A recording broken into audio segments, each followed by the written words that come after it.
Ito na nga mga kamekaniko, yung natapos nating tangke ng Suzuki X4, yung nire-restore natin.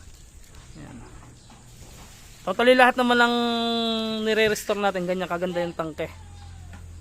Tapos yung top, yung sticker niya nakabaw na, syempre yan, baw na siya. Tapos meron ding warning dito. Yan. Alright na siya, napakaganda mga kamekaniko nung natapos natin tangke. So yun na rin nga pala mga kamekaniko yung tangke na sinasabi kong gagawin natin ngayon araw mga kamekaniko. Yan nga pala, nasimula na ng aking bayaw na tanggalin yung mga sticker. Yan, ito na nga pala yung kanya, nalinis na rin nga pala niya. Sinisimula na. Yan, ito yung tsura niya bago natin gawin mga kamekaniko. Ang gamit lang niya, ito lang yung ginagamit namin pagka naglilinis kami ng tangke. Ito naman yung itsura. So ayan yung i-repaint natin ngayong araw yan. Ayun yung vlog natin. Ayan. So ayan, babalitaan ko lang ulit kayo mga kamekaniko pagka natanggal na, ganito na. Tapos siguro masilyahan natin to. Pero bago natin masilyahan, dapat meron ng surfacer primer tsaka anti-corrosion. Tapos lalagyan din natin ng wala nung dito nung lagayan. Siguro hinangan natin. Wala kasi yung lagayan dito sa ilalim Yan. Ganito na yung tsura nya.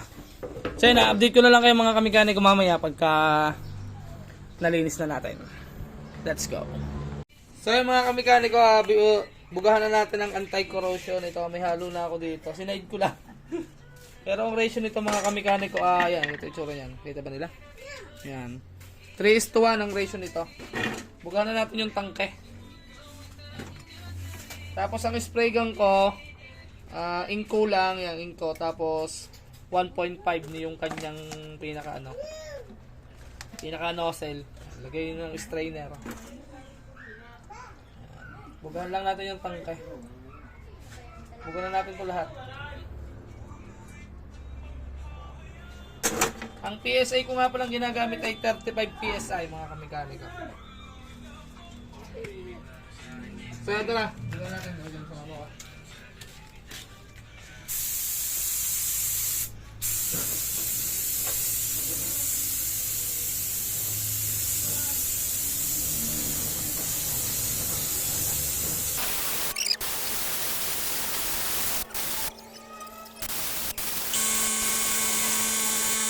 So mga kamekaniko, na patungan na natin ng anti-corrosion. Totally isang araw ko na siya napatungan. Para tuyo na siya. Nakita niyo yung mga pingkot na yan. Kakunti naman ang pingkot. Bago natin siya masilyahan, patungan muna natin ng surfacer primer para hindi maabot yung anti-corrosion. Para pag nilihan natin, hindi maubos yung anti-corrosion. Para hindi sayang. So yun ang ratio lang naman mga kamekaniko ng surfacer primer ay 3:1 lang. So yun, apply lang natin ito dito. 2 coats lang.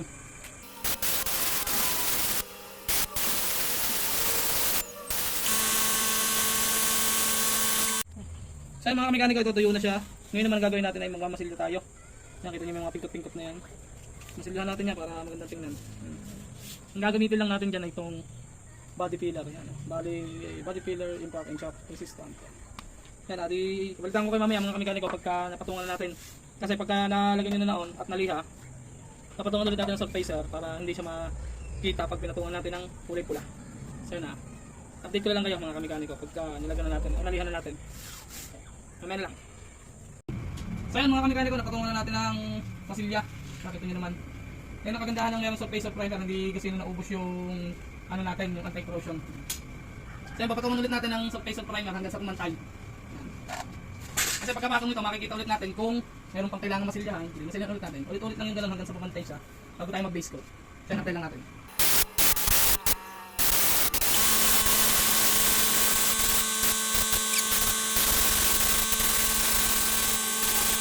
Yan, okay na mga kamekaniko yung ating tangkay na prepare na natin for for base coat. Yan. Meron lang isang lumabas na masilya pero okay lang yan, hindi na kasi halata yan pagka napulahan, konti lang naman. Yan, pwede na natin pulahan to mga kamekaniko. International na red nga pala idadala natin dito sa tangkay. Yan, pakita ko sa inyo. May halo na ako ditong konti. 1:1 lang ng ratio niyan mga kamekaniko. Pag kayo ay 1:1 lang. So yan, buga lang natin dito sa tangkay.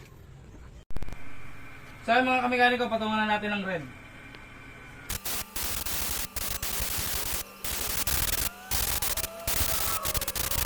Ito na kinalabasan mga kamekaniko na napatungan natin ng kulay red yan.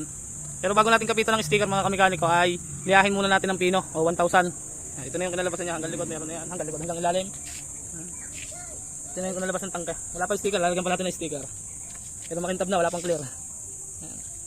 So yan, update ko kayo mamaya pag magkakabit na tayo ng sticker. Lilihain lang natin ng pino. 1,000 or 1,500. Kasi meron siya mga orange peel, nakita nyo. Para kuminis ng maganda, kailangan maliha muna. Yun, medyo blurred siya mga kamikaniko. Kaya kailangan natin lihahin. So yan, update ko na lang mamaya pag nalihan na natin. Yan, natapos na natin lihahin mga kamikaniko. Ito lang kanalabasan nyo, nag-blurred na siya kasi nga nilihan natin. So yan, ito yung kakabit natin sticker. Sa Facebook lang natin nabili. Yan. Yung panggilid niya, ikabit na natin. May mga kasama natin kasing warning, kaya napakaganda ng sticker na to. Yan. Ilalagay ko lang yung pangalan ng pinagbilang ko niyan dyan sa comment section. Sa inyo, ikakabit naman natin yung kanyang sticker. Ganito lang yung diskarte natin diyan. Kung paano natin magkakabit yung sticker. So yung mga kamikaniko, tuturuan ko kayo kung paano magkabit ng sticker sa tangke. O kahit sa flare rings, ganito yung ginagawa kong procedure. Yan.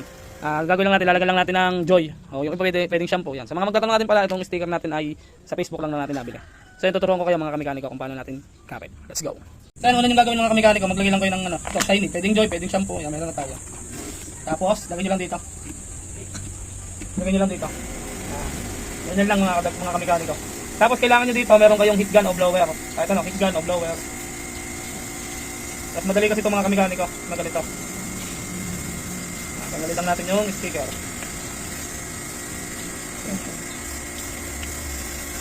Tanggalin nyo lang. Tapos, dapat malinis ang kamay nyo. Lagyan nyo ng nandun to, joy. Pwede nyo yung tampal. Okay. Mixer nyo lang na pantay.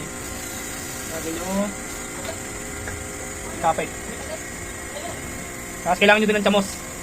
Para unti-unti nyo tutuyuin habang pantay. Pero bago nyo anuhin, hindi muna ang pantayin mga kamikanika. Pantayin nyo muna kung saan dapat ang pantay na.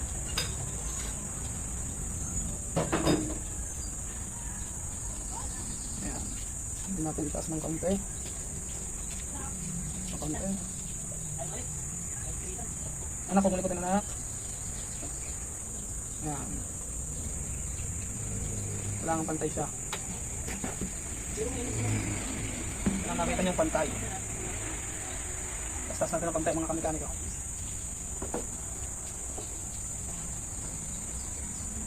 Medyo mahirap lang pero mas madaling magkabit ng ganito. Medyo dayain natin ng kaunti para umangat. Umangat yung susuki. Medyo pangat natin ng kaunti. Medyo pangat ng kaunti. Kasi nga local na yung sticker.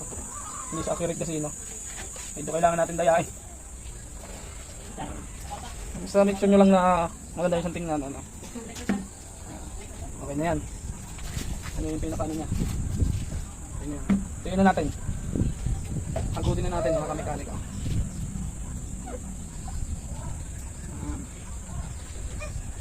Natin hagutin. Ito yung basahan, maganda. Kahit ano, tissue na lang. Double check nyo mga kamikaniko bago nyo i-heat gun. Para sigurado, kasi in case na yan i-heat gun nyo agad, ano na yan, dikit na yan. Mamaya nyo i-heat gun pagka wala ng tubig na lalabas sa sticker. Make sure nyo na walang lalabas sa tubig sa loob. Tissue lang yung gamit ko. Kasi may nalabas siya, yun o, kita nyo. Lalabas ng tubig. Dito yung kakapit dyan mga kamikaniko. Busin lang natin, may nalabas pa. Hagutin nyo lang ng hagutin. Hanggang sa maubos yung tubig. Kita naman yan, kita dito kung mayroong tubig pa.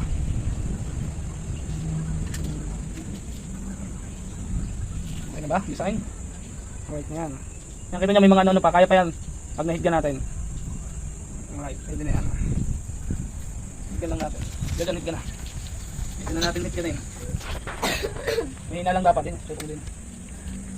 Extension kaya boy. Higyan natin. May hina lang dapat. Higyan hagod.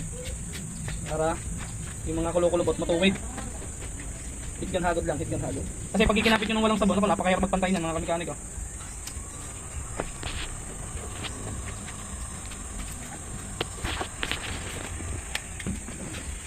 Yan. Hagod. Ano, nalabas yung tubig-tubig.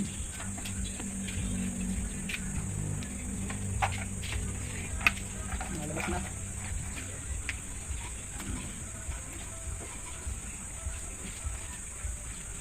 Yan o, tubig pa rin yung nalabas oh. Hindi mo lang. Mahina lang dapat. Hintayin nyo lang ikapit.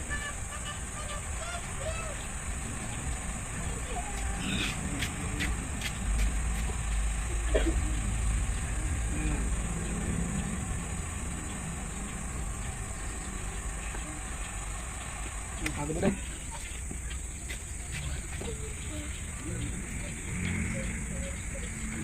Hanggang sa mawala yung mga tubig-tubig niya.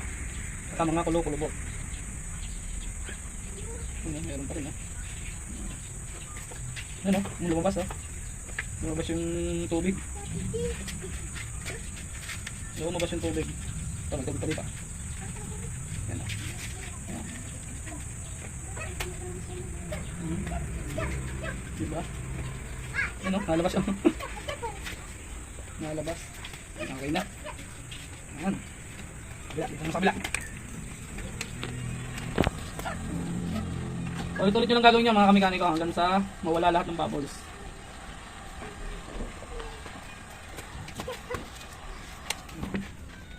Ulit-ulit yun ang gagawin niya. Habudin ng habudin.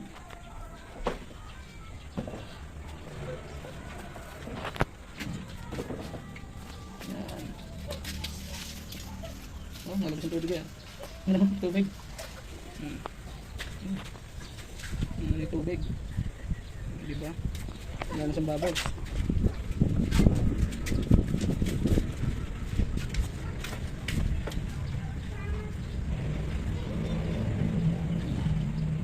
Okay na.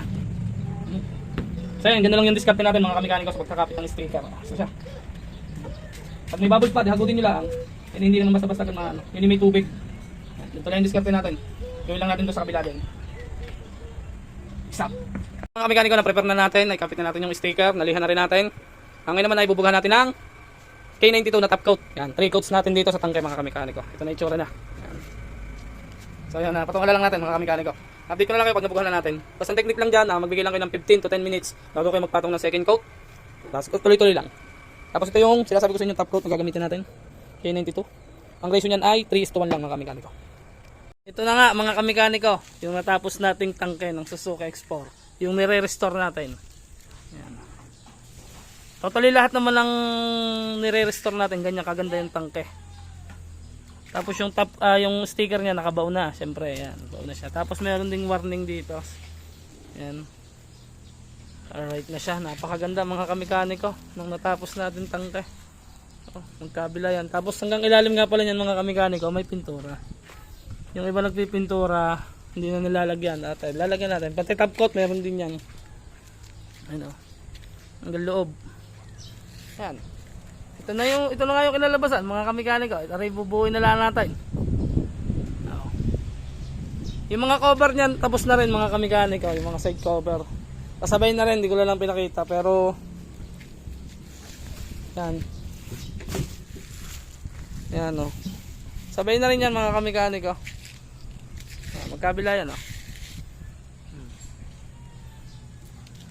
Ganda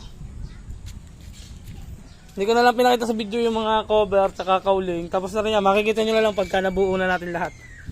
Yan, ito na lang sa ngayon mga kamekaniko. Bubuuin na lang next vlog natin. Abang-abang na lang kayo. Yan, ganda. Diya mga kamekaniko, di abang-abang na nga lang kayo sa ating susunod na vlog. At tayo ay malapit na magbuo. Yan Ito yung tangke ng taga Cuenca, Batangas. Shout out ulit sa mga taga Cuenca dyan. Malapit nyo nang makita yung unit ni Sir Tambino. Yan. Ito na yung kanyang tangke. So yan, abang-abang na lang tayo mga kamekaniko sa susunod na vlog. Yun lang. Peace out.